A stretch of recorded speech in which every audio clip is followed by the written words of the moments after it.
Hello बच्चों, उम्मीद है आप लोग अच्छे होंगे। आज हम पढ़ेंगे क्लास 7 का चैप्टर 3, साइंस का चैप्टर है फाइबर टू फैब्रिक। ये क्लास 6 में हमने पढ़ा था। उसमें हम जाना था प्लांट के बारे में। इसमें हम जानेंगे एनिमल्स के बारे में, कैसे एनिमल्स से जो कपड़े बनते हैं उसके बारे में हम डिटेलिंग में देखेंगे। सबसे पहले हम जो क्लास 6 का चैप्टर था फाइबर टू फैब्रिक, उसमें हमने देखा था कि प्लांट्स जैसे कि कॉटन हो गया, फ्लैक्स हो गया, हेम्प हो गया, वूल हो गया, सिल्क हो गया, जूट हो गया, इन सब से जो कपड़े बनते थे उनके बारे में हम डिटेलिंग में पढ़े थे। इस चैप्टर में हम जो एनिमल्स से जो कपड़े बनते हैं, यानी कि जो सीप वगैरह से या गोट्स वगैरह से, जो यानी कैमल वगैरह से जो कपड़े बनते हैं चमड़ों वगैरह से, वो चीज़ हम देखेंगे डिटेल में। चलिए शुरू करते हैं। पहला इंट्रोडक्शन है, कह रहे कि इन योर प्रीवियस क्लास, आपने पिछले क्लास में यही सब पढ़ा था। किसके बारे में? यानी कॉटन के बारे में, जूट के बारे में, फ्लैक्स के बारे में, मतलब ये सब चीज़ें क्या होती है और कैसे बनता है। ठीक है, और ये कॉमन एग्जाम्पल भी है एनिमल्स प्लांट्स जो मिलते हैं। ठीक है, तो कॉमन प्लांट्स फाइबर और कॉटन, मतलब जो प्लांट के कुछ कॉमन फाइबर हैं जो हमने क्लास 6 में पढ़ा था, वो क्या थे? कॉटन थे, जूट था, फ्लैक्स था, हेम था, और मेन फाइबर जो थे एनिमल के वो ऊल और सिल्क थे। यही ऊल और सिल्क हम इस चैप्टर में पढ़ेंगे डिटेल में। और ये कुछ आर्टिफिशियल फाइबर है, ये तो मतलब नेचुरली पाए जाते थे, और ये वाले मतलब इंसान के द्वारा बनाया है, मतलब हैंडमेड है, आर्टिफिशियल, इसीलिए इसको आर्टिफिशियल बोला जाता है, यानी कि जो इंसान के द्वारा बनाया गया है। कह रहा है artificial fibres are manufactured in the factories by humans, they are also called synthetic fibre. जो इंसानों के द्वारा बनाया जाता है कपड़े, उन्हें हम सिंथेटिक फाइबर ही कहते हैं, यानी कि सिंथेटिक कपड़े भी कहते हैं। जैसे एग्जांपल हो गया नायलॉन, रेयॉन, पॉलिस्टर या प्लास्टिक। ठीक है, a material that is made of fibre, natural, artificial, known as fabric और क्लॉथिंग। जो भी चीज़ या आर्टिफिशियल बने या मैन मेड बने, मतलब कि मैन मेड बनाया जा रहा हो या कि नेचुरली कपड़े मतलब जो है उसका सप्लाई हो रहा है, तो उसको हम बोलेंगे clothing. It is then use for making cloth, we wear cloth depending on the climate. कह रहा है कि जो हम कपड़े पहनते हैं वो क्लाइमेट के हिसाब से पहनते हैं। जैसे कि जब गर्मी होता है तो हम हल्के कपड़े पहनते हैं। ठीक है, वही जब विंटर आता है, यानी कि जब ठंडे आता है, उसमें क्या करते हैं? हैवी कपड़े पहनते हैं, गर्मी वाले कपड़े पहनते हैं, जैसे स्वेटर वगैरह हो गया, जैकेट हो गया। ठीक है, यही कह रहा है। अब देखते हैं कि एनिमल फाइबर, यानी कि जो एनिमल से जो कपड़े बनते हैं वो कैसे बनते हैं। पहला टॉपिक है एनिमल फाइबर। क्या कहता है? Animal fibre include wool and silk. इस पूरे चैप्टर में हम वूल और सिल्क के बारे में ही पढ़ेंगे कि ये कैसे आता है। ठीक है, इसका कैसे मतलब रिफाइनरी होता है और कैसे कपड़े बनाए जाते हैं। Animal fibre include wool and silk, they are made of proteins. ये एक तरह से प्रोटीन के होते हैं, मतलब कौन से प्रोटीन? कीड़े के जो प्रोटीन होते हैं जो एनिमल के द्वारा बनाए जाते हैं। The same complex compound which form bodies of the animal, मतलब कि ये एनिमल यानी कि जानवरों के बॉडी से बनाए जाते हैं। जो जानवरों के ऊपर जो बाल रहता है, जैसे कि सीप हो गया ना, जो भेड़ रहती है उसके ऊपर काफ़ी ज़्यादा मोटा बाल रहता है, उसी को ऊल कहते हैं। उसी ऊल से कपड़े को बनाया जाता है। तो वही पहला टॉपिक है वूल। तो वूल क्या कह रहा है? In winter all the wears woollen cloth to protect us from cold. जितने भी विंटर में यानी कि ठंड में हम जितने भी कपड़े पहनते हैं वो सारे क्या होते हैं? वूल से बने होते हैं, यानी कि वूल या सिल्क से बने होते हैं, वूल से बने होते हैं, यानी कि जो गर्म प्रोवाइड करते हैं, कि गर्मी देते हैं। Woollen are made from wool. जूल का कपड़ा रहता है वो किससे बना होता है? वूल से बना होता है। वूल इज एन एनिमल फाइबर। जो वूल रहता है क्या? एक तरह का एनिमल फाइबर जो किससे बनता है? सीप से बनता है, यानी कि भेड़ से। It is obtain from the thick coat of the hair present on the body of the some animal. ये कुछ एनिमल की बॉडी पे प्रेजेंट रहता है, यानी कि हेयर के फॉर्म में, यानी कि बालों के फॉर्म में।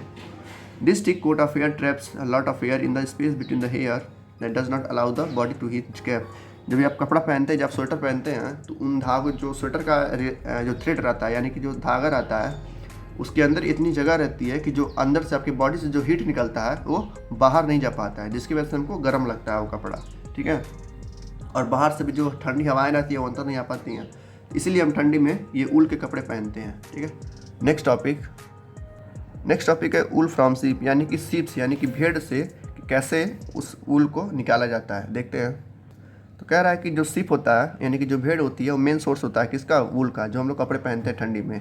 द हेयरी स्किन ऑफ, जो उसका हेयरी स्किन आता है बाहर वाला, उसी का ये कपड़े बनते हैं। और ये दो तरह के स्किन होते हैं, यानी कि जो हेयर होता है वो दो तरह का होता है। पहला क्या होता है? पहला the fine soft under hair close to the skin, जो मतलब चमड़े के सबसे पास रहते हैं। जैसे ये बकरी है, भेड़ है, उसका जो चमड़ा होगा, उसके जो सबसे पास वाले चमड़े पे जो हेयर होगा वो ज़्यादा मतलब वो किसे कहते हैं? सॉफ्ट अंडर हेयर, यानी कि वो सबसे अच्छा वाला होता है, जो सबसे चमड़े के पास होता है। बाकी जो बाहर वाले होते हैं, यानी कि आउटर एरिया में जो होते हैं, उसको हम क्या करते हैं? कोर्स बियर्ड हेयर, यानी कि ये वाला पार्ट। ठीक है, तो दो तरह के ऊल पाए जाते हैं, यानी कि soft under hair close to the skin, जो चमड़े के पास होते हैं, जो बाकी जो उससे दूर होते हैं कोर्स बियर्ड हेयर, उसको हम सेकेंड टाइप बोलेंगे। नेक्स्ट पैराग्राफ क्या करता है, तो इस पैराग्राफ में कह रहा है कि जो हमारा पहला टाइप था, the fine soft under hair close to skin, मतलब जो चमड़े के सबसे पास वाला जो हेयर रहता है उसी का सबसे बेस्ट मतलब वर्जन होता है ऊल का। बाकी जो कोर्स बियर्ड रहता है सेकेंड वाला टाइप है वो उतना यूज़ में नहीं आता है और वो मतलब अच्छा भी नहीं होता है। तो वही यहाँ पर कह रहा है कि जो सॉफ्ट अंदर हेयर यानी कि जो स्किन के सबसे पास रहता है वाला जो हेयर रहता है, बाल रहता है, उसी को क्या बनता है, कपड़ा बनता है बाद में, ठीक है। और उस तरह के भेड़ यानी कि जो ऐसे भेड़ जिनका जो ऊल रहता है वो सबसे चमड़े के पास रहता हो, उन्हीं को हम सेलेक्ट करते हैं, उसी को हम कहते हैं सेलेक्टिव ब्रीडिंग। यानी जैसे एक भेड़ है, ठीक है, ये एक भेड़ है, इसका जो बच्चा होगा कैसा होगा, यानी कि मतलब ये वाला क्या करते हैं, सॉफ्ट अंडर हेयर होगा कि कोर्स बियर्ड होगा, ये कौन चूज़ करता है, जो आके जो उसको रियरिंग करता है यानी कि जो उसको पालता है, ठीक है, तो वो चूज़ करता है कि कौन सा बच्चा होगा, ठीक है। तो सब लोग कौन वाला करवाते हैं, पहला वाला, कहाँ, क्योंकि ये सबसे अच्छा वूल होता है और ये चमड़े के सबसे पास रहता है ना, क्लोज टू स्किन, ठीक है। इसका जो चमड़ा होगा अंदर का उसके सबसे पास रहता है और फ्रेश रहता है, इसलिए इसी को क्या करते हैं, कपड़े बनाने में काम आता है। कौन, सॉफ्ट अंडर हेयर स्किन, ठीक है। इसको हम कहते हैं सेलेक्टिव ब्रीडिंग। अब कह रहा है एक नोट है, कह रहा है कि इंडिया का जो रैंक है सीप में वो तीसरे रैंक पे है, यानी कि पूरे दुनिया में तीसरा रैंक है इंडिया का, जहाँ पर सबसे ज़्यादा क्या होता है, मतलब भेड़ को पाला जाता है। किसके बाद, चाइना और ऑस्ट्रेलिया के बाद सबसे ज़्यादा कहाँ पर है, चाइना में, मतलब चाइना में सबसे ज़्यादा भेड़ को क्या किया जाता है, रियरिंग किया जाता है, यानी कि मतलब वहाँ से ऊल निकाला जाता है। फिर उसके बाद आता है ऑस्ट्रेलिया, तीसरे पे आता है हमारा भारत यानी कि इंडिया, ठीक है। In India different breeds of sheep found in different region, कह रहा है हमारे भारत में अलग अलग जगह पे अलग अलग तरह के भेड़ पाई जाती हैं। ऐसा नहीं कि एक ही भेड़ सब जगह होती है, अलग अलग जगह के हिसाब से अलग अलग भेड़ पाई जाती हैं, अलग अलग ब्रीड्स के। Different breeds and their wool is given to form table, इस तरीके से टेबल में दिया गया अलग अलग भेड़ का नाम, जैसे कि नाली राजस्थान और हरियाणा पंजाब में पाया जाता है, ठीक है। इसका कारपेट बनाया जाता है, कारपेट यानी कि जो नीचे बिछाया जाता है। सेकेंड आता है मारवाड़ी, ये गुजरात में पाई जाती है भेड़, इसका भी कारपेट बनाया जाता है। नेक्स्ट आता है लोही, ये भी राजस्थान और पंजाब में पाया जाता है, ठीक है। तो नाली और रोही दोनों कहाँ पाए जाते हैं, पंजाब और राजस्थान में, और दोनों का क्या बनता है, कारपेट, अच्छे क्वालिटी का। नेक्स्ट आता है बखरवल, और जम्मू कश्मीर पाए जाते हैं, ये सबसे बेस्ट होता है क्योंकि इसका ही क्या बनता है, वोलन सॉल बनता है, ठीक है। नेक्स्ट आता है हमारा पतानवदी, क्या है, पठानवदी, ये कहाँ, गुजरात में पाया जाता है, ठीक है। ये इसका हॉजरी लाइक सॉक्स, जो हमारे सॉक्स रहते हैं या मोजे रहते हैं, ये इससे बनते हैं, किससे, पटनवाड़ी से। ये देखिए ये वाले मरवाड़ी और पटनवाड़ी दोनों गुजरात में पाए जाते हैं। लोही और नाली दोनों कहाँ पाए जाते हैं, हरियाणा और पंजाब या राजस्थान में, और दोनों का कारपेट बनता है, तो ये याद रखिएगा। नेक्स्ट पॉइंट हमारा नोट है आपके लिए, कहा the finest wool is obtain from the merino सीप फाउंड इन स्पेन, कहा सबसे दुनिया में जो सबसे बढ़िया सीप फाइनेस्ट यानी कि ऊल है, सबसे बेस्ट कपड़ा है विंटर के लिए, वो कहाँ पाया जाता है, स्पेन में। एक तरह की सीप होती है, एक तरह का गोट होता है जिसका नाम होता है मेरिनो, तो उससे काफ़ी बेहतर काम है, मतलब काफ़ी अच्छे क्वालिटी में उसका ऊल मिलता है हमें कपड़े बनाने के लिए। तो ये कह रहा the finest wool is obtain from the merino. Merino जो होती है एक तरह की भेड़ होती है, यानी कि एक तरह का सीप होता है जो स्पेन में पाया जाता है, तो उसका जो ऊल रहता है यानी कि जो उसका जो हेयर रहता है काफ़ी बेस्ट रहता है और भेड़ों से। नेक्स्ट टॉपिक आता है getting wool from the ship, मतलब कि शिप से ऊल को निकालते कैसे हैं। The rearing on breeding of ship, इसी को कहते हैं, मतलब उसमें देखेंगे कैसे क्या काम करते हैं उस हेयर को निकालने के लिए। तो यहाँ पे कह रहा है कि जो रियरिंग और ब्रीडिंग होता है शिप का, ब्रीडिंग यानी कि नए शिप्स को मतलब पैदा करवाना, तो ये उन्हीं लोग को पैदा करवाते हैं जिसका क्या रहता है, जो जिसका हेयर रहता है काफ़ी थिक रहता है, यानी कि थिक कोट वाले, जैसे यहाँ पर है इसका जो हेयर है काफ़ी थिक है, ठीक है। मतलब जो बाल है जिसका ऊल मिलेगा काफ़ी मोटा मिलेगा, मोटे की वजह से इसका कपड़ा भी क्या होगा, अच्छा होगा और मोटा होगा, तो उसी के ये लोग सेलेक्ट करते हैं ब्रीडिंग के, यानी कि बच्चे पैदा करवाने के लिए। बाकी जो होती है उनको ऐसे ही छोड़ देते हैं, ठीक है। तो वही कह रहा है शिप विथ थिक कोट, यानी कि जिसका चमड़ा मोटा होता है, ठीक है, यानी कि मोटा होता है, तो उसी का सॉफ्ट अंदर हेयर होता है, यानी कि जो हेयर रहता है उसी का सॉफ्ट होता है और उसी का बेस्ट होता है, तो उसको ही ब्रीडिंग करवाते हैं, जिसको हम क्या बोलते हैं, सेलेक्टिव ब्रीडिंग, ठीक है। कह रहा है इंडिया में कई जगह अलग अलग ये रियरिंग और ब्रीडिंग करवाई जाती है, यानी कि बच्चे पैदा करवाए जाते हैं बकरी के। रियरिंग यानी कि पालते हैं और बच्चे पैदा करवाते हैं, ठीक है। तो कहाँ कहाँ पर होता है देखते हैं। पहला होता है हिमाचल प्रदेश में, ठीक है, वहाँ पे लोग चढ़ाने जाते हैं हिमाचल प्रदेश में, ठीक है, यहाँ पर ठंडा रहता है। जम्मू कश्मीर में, उत्तराखंड में, सिक्किम, अरुणाचल प्रदेश और राजस्थान के प्लेन्स में, गुजरात में और पंजाब हरियाणा में भी ये लोग क्या करते हैं, चराते हैं और रियरिंग मतलब कि पालते हैं और क्या करते हैं, उनको ब्रीड करवाते हैं, यानी कि बच्चे पैदा करवाते हैं। इस तरीके से ये लोग, जैसे यहाँ पर होता है ना उत्तर प्रदेश में क्या होता है कि गाय पालते हैं कई लोग, तो उसको डेयरी कहते हैं, ठीक है। काउ डेयरी या मिल्क डेयरी जो भी है, इस तरीके से यहाँ भी मतलब बकरियाँ भेड़ पाली जाती हैं। कई सारे भेड़ लोग चराते हैं और उसको ब्रीडिंग करवाते हैं, यानी कि बच्चे पैदा करवाते हैं ताकि ज़्यादा से ज़्यादा हमें ऊल मिल सके। तिल खिलाते क्या क्या हैं भेड़ को, देखिए कॉर्न खिलाते हैं जिसमें हाई प्रोटीन होता है, ठीक है, ज्वार खिलाते हैं, पल्स खिलाते हैं, ऑयल केक्स खिलाते हैं। इन तीनों में काफ़ी ज़्यादा क्या होता है, रिच प्रोटीन रहता है जिसके वजह से इनका ग्रोथ होता है और ये काफ़ी ज़्यादा डेवलप होती है, जिनकी वजह से इनका हेयर भी काफ़ी ज़्यादा मोटा हो जाता है। तो शेयरिंग करने में काफ़ी मज़ा आता है, ठीक है। तो शेयरिंग क्या होता है देखते हैं। तो जो शेयरिंग होता है, शेयरिंग मतलब क्या होता है, इस तरीके से क्या करते हैं, बकरी रहती है यानी कि भेड़ रहते हैं, उसके बाल को रेजर से छील लेते हैं या कि ट्रिमर से या मशीन से उसको हटा देते हैं, तो उसी को शेयरिंग कहते हैं। शेयरिंग यानी कि भेड़ के बाल को हटाना को क्या कहते हैं, शेयरिंग कहते हैं। जैसे भेड़ है उसको बाल को हटाए तो उसी को शेयरिंग कहेंगे। तो एग्जाम्पल में या क्वेश्चन में आए 1-2 नंबर में क्या होता है, तो इस तरीके से डिफिनीशन याद कर लीजिए। कह रहा है वो प्रतिक्रिया जिसमें हम क्या मिले, फ्लीस मिले, यानी कि जो ऊल मिल रहा है हमको वो मिले किससे, सीप से, किसके द्वारा, सेव करने से, सेविंग इट्स बॉडी, उसके बॉडी को अगर हम सेव कर देने से, आपका गाड़ी कोई सेव करता है तो उस तरीके से उसको भी अगर सेव करते हैं तो हमको काफ़ी ज़्यादा फ्लीस मिलता है, यानी कि ये ऊल मिलता है। उसी को हम क्या करते हैं, शेयरिंग करते हैं। The process of obtaining fleece from sheep by shaving it body is called shearing. और ये मैनुअली किया जाता है, मैनुअली मतलब कि हाथों से किया जाता है, ये मशीन से नहीं होता है, मतलब ऑटोमेटिक नहीं होता है, ये मैनुअली किया था, इंसानों के द्वारा किया जाता है। अब किससे किया था, या तो बड़े बड़े रेजर रहते हैं, ठीक है, रेजर यानी कि जिससे दाढ़ी बनाते हैं, उस तरीके से इनका भी एक रेजर आता है इनके लिए खास, या शेयरिंग मशीन, इनके लगे मशीन होती रहती है, एक तरह का ट्रिमर होता है, देखिए हाथ में लिया ये ट्रिमर, उसी से इनके बाल को हटाता है। कह रहा है बाल कटाने के बाद इनको मतलब पूरा क्लीन हो जाता है, ऐसा लगता है इनके अंदर कभी हेयर था ही नहीं, तो उनको तुरंत किस में डुबाया जाता है, एंटीसेप्टिक सोल्यूशन में, ताकि उनको इन्फेक्शन ना हो उस ट्रिमर के द्वारा। जैसे क्या होता है कि जब उसको सेविंग किया जाएगा, जब उसको पूरा बाल निकाला जाएगा यानी कि पूरा ऊल उसको निकाल लिया जाएगा उसमें से, तो उसको तुरंत एंटीसेप्टिक सोल्यूशन में डुबो दिया जाता है, यानी कि नहवाया जाता है, ताकि उसको इनकी स्किन इन्फेक्शन ना हो और फिर वो क्या करे, उसका बाल ग्रो कर सके, ठीक है। इस तरीके से शेयरिंग किया जाता है। कह रहा है कि जब ऊल का शेयरिंग किया जाता है ना, तो उसमें से एक ऑयल निकलता है, यानी कि तेल निकलता है, जिसको जैसे जो ऊल निकला है ना उसमें एक ऑयल निकलता है, जिसको हमको क्या कहते हैं, लेनोलीन कहते हैं। हो सकता है आपके एमसीक्यू में आए, कहेगा कि जब भेड़ का शेयरिंग होता है, जब उसका बाल निकलता है तो कौन सी ऑयल जो है निकलती है उसके साथ में, तो लेनोलीन, ठीक है, which is removed and later use in cosmetic industry. बाद में उसको हटा के यानी कि साफ करके उस तेल को कहाँ बेचा जाता है, कॉस्मेटिक इंडस्ट्री में। कॉस्मेटिक इंडस्ट्री क्या होता है, जहाँ पर बहुत सारी लड़कियाँ मेकअप का सामान खरीदती हैं, उसी को हम कॉस्मेटिक इंडस्ट्री कहते हैं। तो वहीं पर ये तेल क्या होता है, बेचा जाता है। तो इसमें 2 फायदे हुए हैं, ठीक है, इसका दूध भी मिलता है, ठीक है, इसका जो ऊल है, बाल है, उससे भी प्रॉफिट होता है, और जो प्रॉफिट जिसका ऊल है उसमें ऑयल भी निकलता है जिसको लेनोलिन कहते हैं, उससे भी प्रॉफिट होता है। तो ये जहाँ पर इसको मतलब जहाँ पर इसका बिजनेस किया जाता है उन लोगों को काफ़ी ज़्यादा प्रॉफिट होता है, उसके ऊल से, उसके ऑयल से, उसके बॉडी से भी, ठीक है। तो ये हो गया शेयरिंग। कह रहा है इसका जो बाल है यानी कि जो ऊल है वो किस महीने में हटाया जाता है, जब गर्मी पड़ती है, ठीक है। जब कश्मीर वगैरह में या कहीं भी जहाँ पर ये होते हैं भेड़, वहाँ पर अगर गर्मी पड़ती है यानी कि समर में, यानी कि जून जुलाई अगस्त में, तो इनको बाल जून जुलाई के महीने में इनका बाल को शेयरिंग किया जाता है, यानी कि इनको बाल को हटाया जाता है, ठीक है। इनको इनसे दर्द नहीं होता है जब बाल को हटाते हैं, यानी कि ट्रिमर को या सेविंग करते हैं इनको, तो इनको हर्ट नहीं होता है, यानी कि दुखता नहीं है, ठीक है।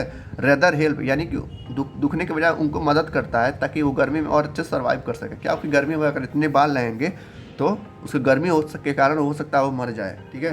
तो उसका डबल उसको भी फ़ायदा होता है, यानी कि सिप को भी फ़ायदा होता है शेयरिंग से, और इंसानों को भी फ़ायदा होता है, ठीक है। तो इस तरीके से दोनों में बैलेंस रखता है, दोनों का फ़ायदा होता है।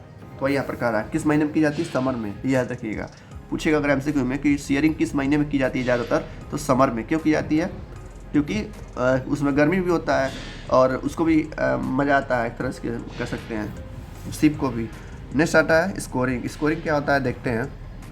जैसे कि हमने शेयरिंग किया है इसका, तो जो शेयरिंग करके जो ऊल निकाले हैं उसी को साफ़ करते हैं। क्या साफ़ करते हैं, उसमें जैसे वो क्या होता है, इसी जगह पर रहती हैं जहाँ पर धूल वगैरह डॉट मतलब लेटी रहती हैं गंदे जगहों पे, तो इस वजह से उसके जो ऊल रहता है उसमें धूल वगैरह लग जाते हैं, तो उसको साफ़ करने के लिए इसको क्या करते हैं, धोते हैं।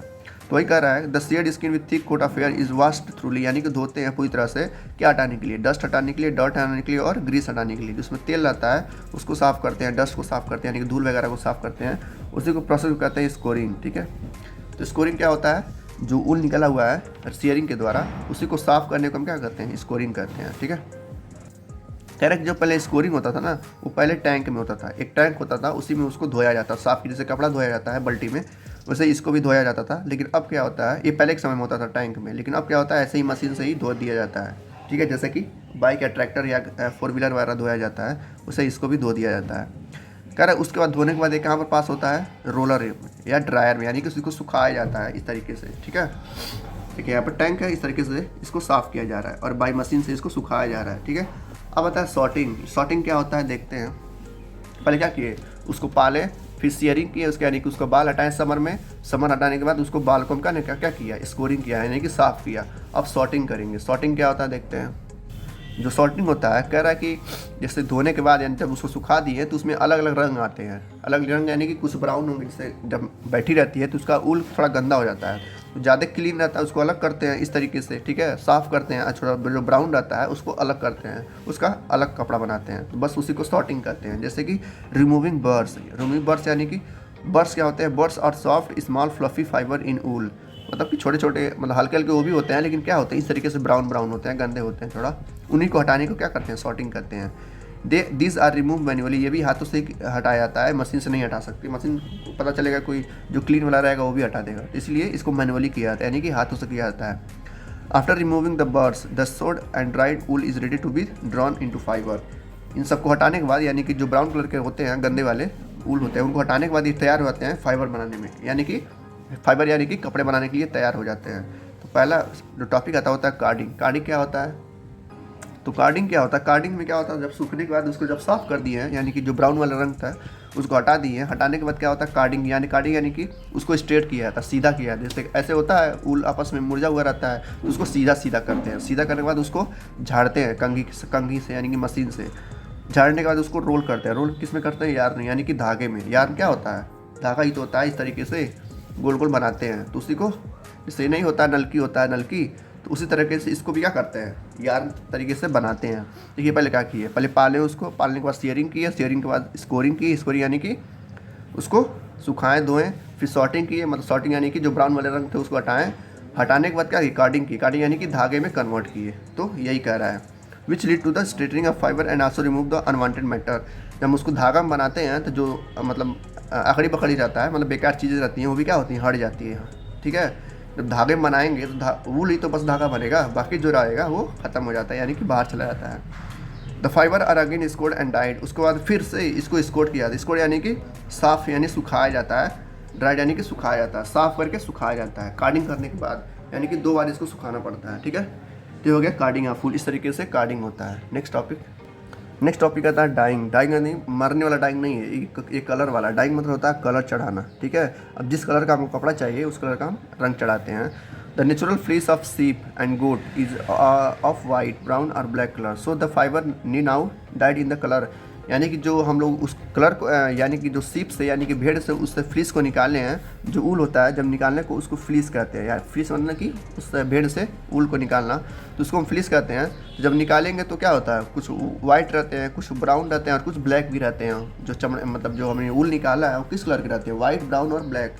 तो इसको कलर में कन्वर्ट करने के लिए हम उसको रंग डालते हैं। अब लाल कलर का चाहिए तो वाइट में लाल डालेंगे, येलो कलर का चाहिए तो येलो हम डालेंगे, मतलब जो जिस कलर का चाहिए होता है वो कलर हम डालते हैं। ठीक है, कलर डालने के बाद हम स्पिनिंग करते हैं। स्पिनिंग यानी कि इस तरीके से उसको बुनते हैं। स्पिनिंग में क्या होता है, जो स्पिनिंग होता है ये क्या कर रहा है कि ऊल स्ट्रेटेन मतलब कि सीधा करने के बाद, ठीक है, या साफ़ करने के बाद सीधा नहीं करते हैं, उसको स्कोरिंग करते हैं।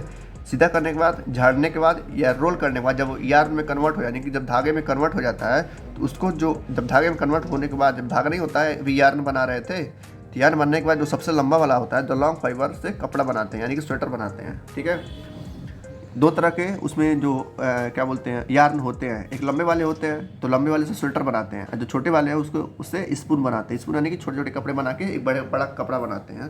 तो इस तरीके से स्पिनिंग होता है। ठीक है, धागे बना के उसको चीज़ करते हैं। नेक्स्ट होता है वीविंग। ये वीविंग मतलब होता है बुनना। ठीक है, तो धागे से हम कपड़े को बुनते हैं। तो वही कह रहा है स्पिनिंग के बाद कौन सा प्रोसेस होता है, वीविंग। वीविंग यानी कि बुनना, यानी कि जो धागा रहता है, जो यार्न रहता है, उसको वीव करते हैं मशीन की मदद से। वही कहता है with the help of weaving machine, बुनने वाली मशीन की मदद से जो पीस ऑफ यार्न है, जो धागा है, उसको इंटरलॉक करते हैं। ये मान एक धागा ये दूसरा धागा, इस तरीके से हम इंटरलॉक करते हैं इस तरीके से। ठीक है, ये आपस में ऐसे जुड़ जाते हैं और एक तरह का कपड़ा बन जाता है। जो हमारा कपड़ा वो भी इस तरह से बुना हुआ है। ठीक है, तो यार्न से क्या बनाते हैं, इंटरलॉक करते हैं मशीन से।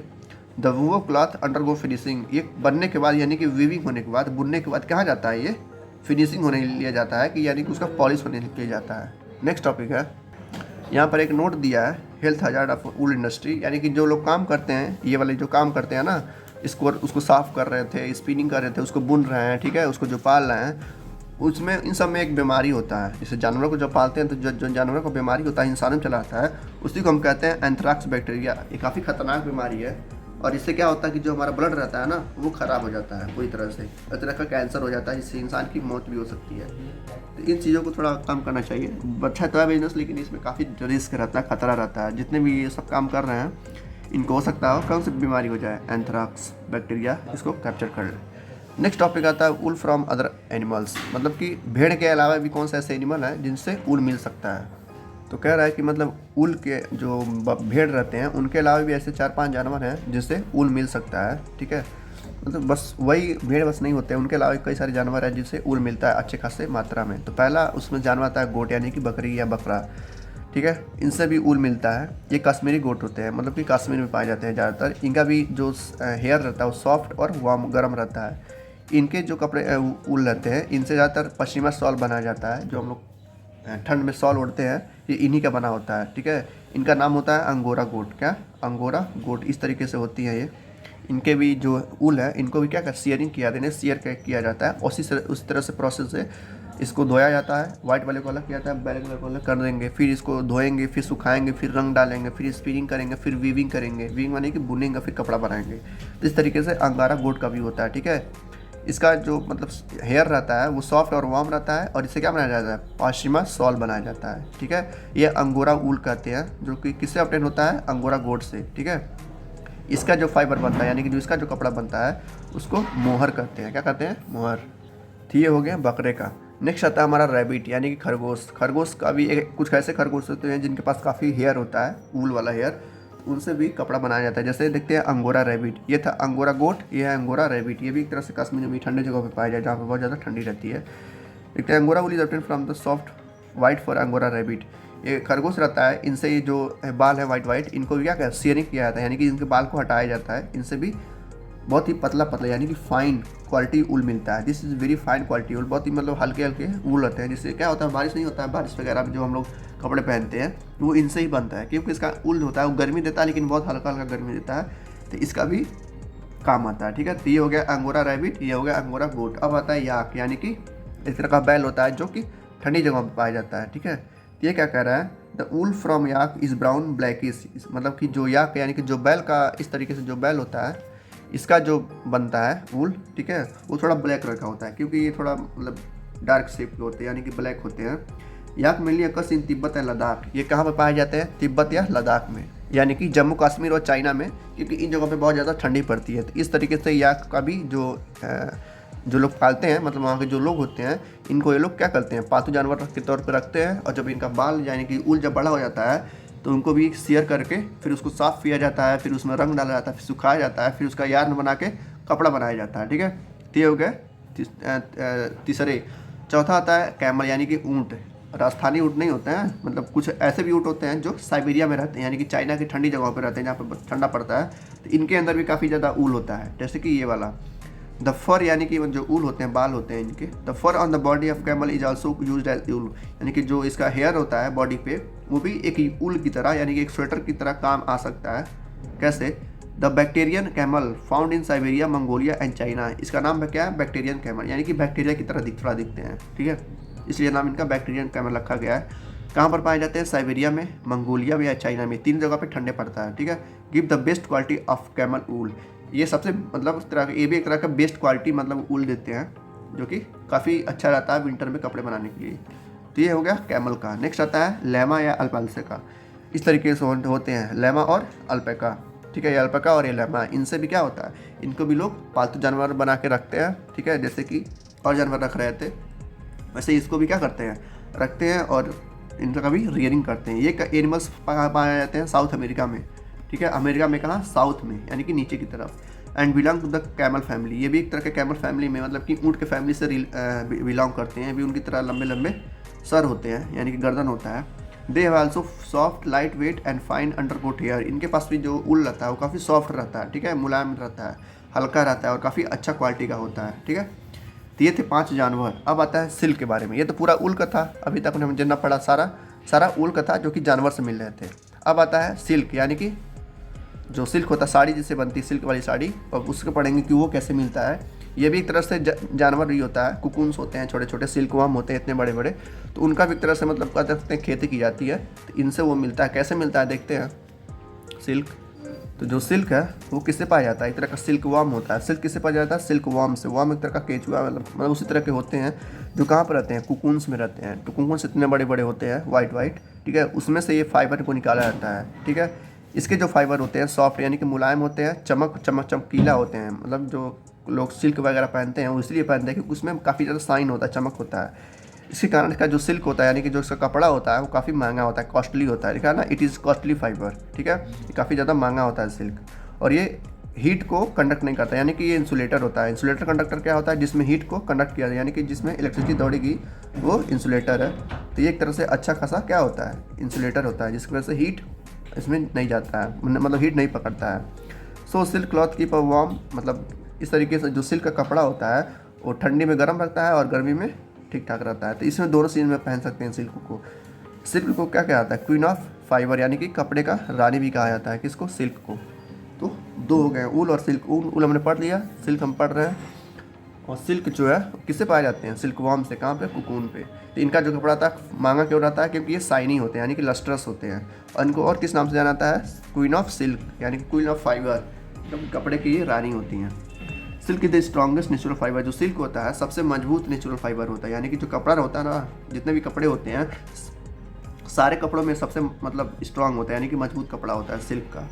Silk was develop in China. जो पहली बार सिल्क का मतलब खेती हुई थी, कह सकते हैं कपड़ा बना था, वो कहाँ बना था, चाइना में बना था, ठीक है। और सबसे स्ट्रांग होते हैं, पहली बार चाइना में बना था। तीसरा पॉइंट है, India is the second largest producer of the silk after China. China के बाद सबसे ज़्यादा जो सिल्क प्रोड्यूस होता है पूरे दुनिया में, पूरी पृथ्वी पे, वो कहाँ पर होता है, भारत में होता है, यानी कि इंडिया में होता है, ठीक है।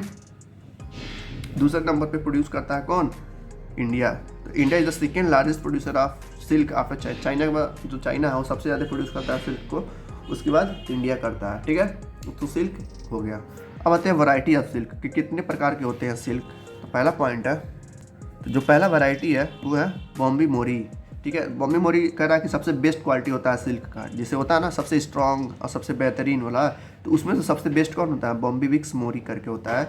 ये कुकुन्स में पाया जाता है, आप लोग जानते हैं, ये सिल्क मूथ होता है। ये कैटरपिलर्स कहाँ पाए जाते हैं, पत्तों पे। किसके पत्तों पे, मुलबेरी ट्री पे। मुलबेरी ट्री कहाँ पाया जाता है, जहाँ पर बहुत ज़्यादा ठंड होती है, जैसे कि चाइना या नॉर्थ इंडिया यानी कि कश्मीर वगैरह में, ठीक है। तो variety of made in China and mountains of India, मतलब ये जो वैरायटी है सिल्क का मैक्सिमम चाइना में पाया जाता है, और कहाँ पर, कुछ पार्ट के, मतलब कि जो कश्मीर है वहाँ पे कुछ पार्ट में पाया जाता है ये सिल्क, जिसका नाम है बॉम्बिक्स मोरी, ठीक है। तो याद रखिएगा कि सबसे, अगर पूछेगा कि सबसे बेस्ट क्वालिटी जो है सिल्क का वो कौन देता है, तो है बॉम्बिक्स मोरी। कहाँ पर पाया जाता है, चाइना के कुछ पार्ट में और नॉर्थ इंडिया यानी कि कश्मीर में, ठीक है। तो सबसे बेस्ट पार्ट होता, सबसे बेस्ट क्वालिटी होती है सिल्क की कौन, बॉम्बिक्स मोरी। सेकेंड पॉइंट है वाइल्ड सिल्क कॉल्ड तुषार। एक तरह का वाइल्ड जंगली सिल्क होता है जिसको हम तुषार बोलते हैं। ये भी एक तरह का पाया जाता है कहाँ से, मोथ से, मोथ, ठीक है। That feed on leaves of oak tree. एक कौन से पेड़ पे रहते हैं, ओक के पेड़ पे, जिससे इस तरह का पेड़ होता है ओक तरीका, उसी में पाए जाते हैं, ठीक है, Tushar. Which grow widely in India and China. जो ज़्यादातर मैक्सिमम कहाँ होता है, इंडिया में पाया जाता है और कुछ पार्ट के चाइना में। तो ये ओक ट्री पाए जाते हैं, ठीक है, तुषार। नेक्स्ट है मूंगा silk, is use from the another variety of silk found in Brahmaputra valley of India. Brahmaputra यानी कि जो ईस्ट वाला पार्ट है, ठीक है, वेस्ट बंगाल है, वहाँ पर पाया जाता है मूंगा सिल्क। ये भी तरह का अच्छा खासा सिल्क होता है, लेकिन सबसे जो बेस्ट होता है वो कौन सा होता है, बॉम्बिक्स मोरी। तो है कुछ वैरायटी ऑफ सिल्क, ठीक है। नेक्स्ट होता है life cycle of silk moth, मतलब कैसे ये सिल्क मोथ जिंदा रहते हैं। तो जो लाइफ साइकिल होता है सिल्क मोथ का वो देखते हैं। जो बॉम्बिक्स मोरी होती है ना, जो सबसे बेस्ट वाली होता है, उसी का हम देखेंगे, ये सब तो बाद में होता रहता है। उसी तरह के चीज़ का भी होता है, तुषार का भी, मूंगा का भी, और बॉम्बे मिक्स का, मोरी का भी। तो बॉम्बिक्स मोरी का हम देखते हैं, इसमें जो फीमेल होती है ना, अंडे देती है, बहुत सारे छोटे छोटे अंडे देती है, बड़े, काफ़ी बड़े, मतलब 100-200 अंडे देती हैं। किस पे देती हैं, मुलबेरी लीफ से, यानी कि जो जिस पे बैठती रहती हैं, जिसका पेड़ होता है मुलबेरी का, उसी के पत्तों पे अंडे देती हैं। जिसका एड अंडा होता है वो हैच हो जाते हैं, हैच होने के लिए तैयार हो, यानी कि अंडे से जो कीड़े रहते हैं वो बाहर आने के लिए तैयार हो जाते हैं। तो जब बाहर आते हैं तो उनको हम बोलते हैं कैटरपिलर्स। क्या बोलते हैं, कैटरपिलर्स या सिल्क वॉर्म, दोनों का नाम एक ही है, ठीक है। देखिए क्या होता है, जो फीमेल सिल्क मोथ होती है, यानी कि तितली होती है, जो तितली की तरह रहती हैं, वो जब अंडे देती हैं ठीक है, मुलबेरी पत्तों पे, तो वो जब अंडा पकने के लिए, यानी कि जो अंडे से जब कीड़े निकलेंगे तो उन कीड़ों को क्या कहा जाएगा, कैटरपिलर्स या सिल्कवॉर्म। ये क्या करते हैं, सिल्कवॉर्म जब छोटे छोटे रहते हैं तो मुलबेरी के पत्तों को खाते हैं। ये जो पत्ता रहता है मुलबेरी का, उसी को फीड करते हैं और साइज़ में काफ़ी बड़े हो जाते हैं। इतने बड़े मतलब कि वो खुद से कंट्रोल कर सकते हैं। जब बड़े होते हैं, इतने बड़े हो जाते हैं कि अगले स्टेज में जाने के लिए तैयार हो जाते हैं, तो लोग खाना बंद कर देते हैं। मतलब कि जो पत्ते होता है वो खाना ही बंद कर देते हैं, ठीक है। When a caterpillar in silkworm ready to enter the next stage, it stop feeding. Feeding मतलब कि खाना, वो खाना बंद कर देते हैं और उस सलेवरी ग्लैंड को सिक्रेट करते हैं। जैसे हमने पढ़ा क्या है पिछले चैप्टर में, सलेवरी ग्लैंड क्या होता है, एक तरह से जूस को सिक्रेट करता है, ठीक है। तो ये भी के लोग क्या करते हैं, सिक्रेट करते हैं सलेवरी ग्लैंड को, और किस में कन्वर्ट हो जाते हैं, प्यूपा में। प्यूपा एक तरह का डब्बा रहता है, मैं दिखा रहा हूँ आपको, ठीक है। इसी को कहते हैं प्यूपा, ये दोनों को। तो ये हो गया तितली, ये मोथ हो गए, ये आपस में मिलते हैं और अंडे देते हैं कहाँ पर, मुलबेरी के पत्तों पे। ये अंडे जब हैच हो जाते हैं, यानी कि जब बच्चे बाहर आते हैं, तो इस तरीके से ये जो कैटरपिलर्स हैं यानी कि सिल्कवॉर्म है, उस मुलबेरी को पत्ते को खाते हैं। और जब खाने के बाद वो बड़े हो जाते हैं, इतने बड़े हो जाते हैं, तो वो खाना बंद कर देते हैं। खाना बंद कर देते हैं तो उसके बाद क्या होता है, उनके पास एक ग्लैंड होता है, ठीक है। उस ग्लैंड से सिक्रेट करते हैं कुछ को, और इस तरीके से वो कन्वर्ट हो जाते हैं एक अंडे में, ठीक है। ये अंडा जब कुछ दिनों बाद इनसाइड कुकून, इसी को कहते हैं कुकून, ठीक है, इसी से मिलता है हमको सिल्क। तो इसमें क्या होता है, देखिए जब इसमें कन्वर्ट हो जाते हैं कुछ दिनों बाद, ये मतलब लगभग 7 दिन के बाद ये फिर इस तरीके से हो जाते हैं ना, अंडा बन जाता है।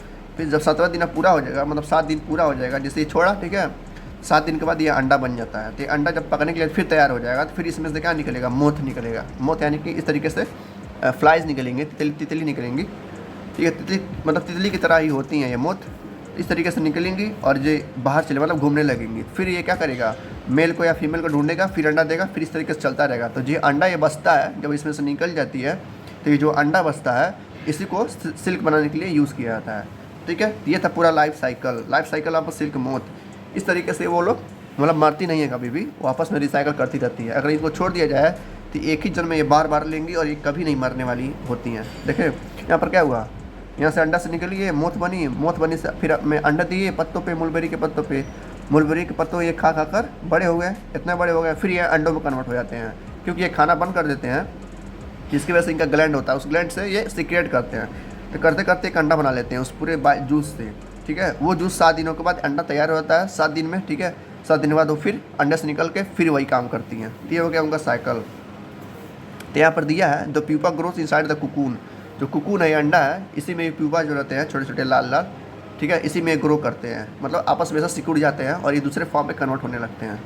Few weeks later the cocoon up opens, मतलब जो कुछ हफ्तों बाद ये जो कुकून आता है खुलता है और इसमें से एडल्ट मोट फिर उड़ के निकलती है इस तरीके से, ठीक है।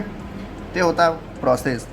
कह रहा है इट टेक्स अबाउट 7 days और a week to spin a cocoon, मतलब कि एक कुकून को स्पिन करने के लिए लगभग 7 दिन या कुछ हफ्ते चाहिए होता है, ठीक है। Cocoon is form of single continuous thread about 1.5 kilometre long, यानी कि जो अंडा रहता है वो एक धागे से बना होता है, ठीक है। ऐसा नहीं कि ऐसा अंडा बन गया अचानक, जब ऐसे आपस में मुड़ती है तो उसमें से सिक्रेट करती रहती है इस धागे को, ऐसे से करते करते करते करते इतने दिनों तक, यानी कि स्पिन करती है, नाचती है 7 दिनों तक, ताकि इस तरीके से अंडा बन जाता है। तो ये अंडे में जो धागा होता है वो करना होता है लगभग 150 किलोमीटर का, यानी कि 1.5 किलोमीटर का होता है, यानी कि 1500 मीटर का होता है, ठीक है। देखिए एक बार और समझा देते हैं।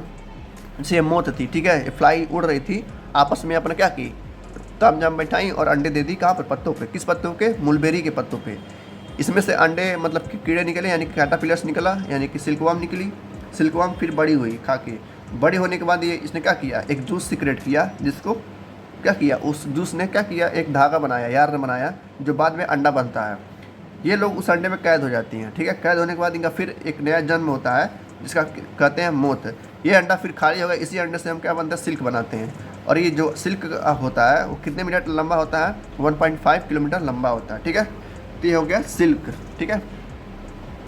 अब देखते हैं सेरिकल्चर। सेरिकल्चर क्या होता है, सेरिकल्चर क्या होता है, जो इसकी खेती करता है, ठीक है। ऐसा नहीं कि ये पाया जाता है नेचुरली, इसका भी खेती किया जाता है, काफ़ी बड़े पैमाने पे कुकून्स को रखा जाता है, मोथ को रखा जाता है, ठीक है। तो ये आपस में अंडे देते रहते हैं। अब एक अंडा से तो कपड़ा बनेगा नहीं, तो अलग अलग अंडे मतलब हज़ारों अंडे की खेती की जाती है, तो उसी को हम सेरिकल्चर कहते हैं। वही कह रहा है the breeding and management of silkworm, जो इनका ख्याल रखता है, मैनेज करता है और इनको ब्रीड करवाता है, यानी कि पैदा करवाता है बार बार, उसी के प्रोडक्शन को क्या कहते हैं, सेरिकल्चर कहते हैं। यानी कि सेरी मतलब कि सिल्क, कल्चर यानी कि प्रोड्यूस करना, जो बार बार इसको प्रोड्यूस करवाएगा उसी को सेरिकल्चर कहते हैं। जिसकी पहला पॉइंट है जैसे पहला पॉइंट क्या रहा कि अगर किसी को शुरू करना है, इसका मतलब खेती शुरू करना है, तो एक अंडा लाना पड़ेगा मार्केट से।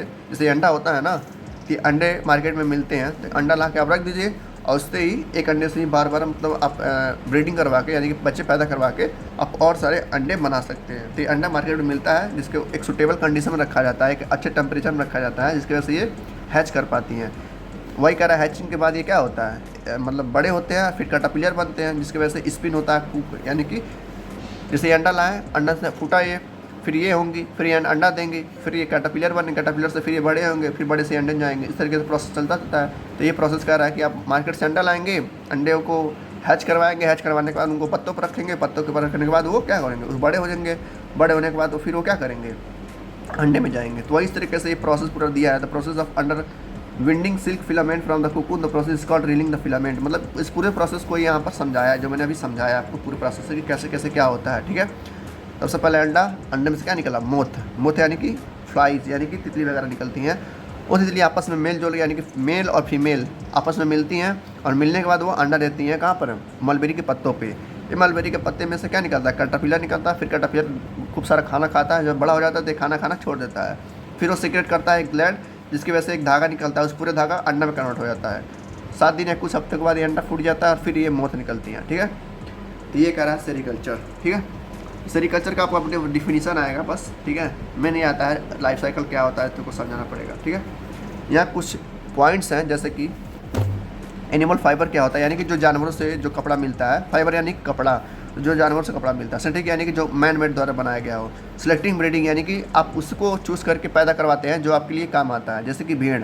ठीक है, शेयरिंग यानी कि उस मतलब फ्लीस को निकालना, यानी कि उसके जो ऊल है यानी कि जो हेयर है उसको निकालने को हम प्रोसेस क्या कहते हैं, शेयरिंग कहते हैं। तो लिखा है ना, to obtain the process of obtaining fleece, उस फ्लीस को निकालने के लिए यानी कि ऊल को निकालने के लिए वो हम क्या कहते हैं, शेयरिंग कहते हैं।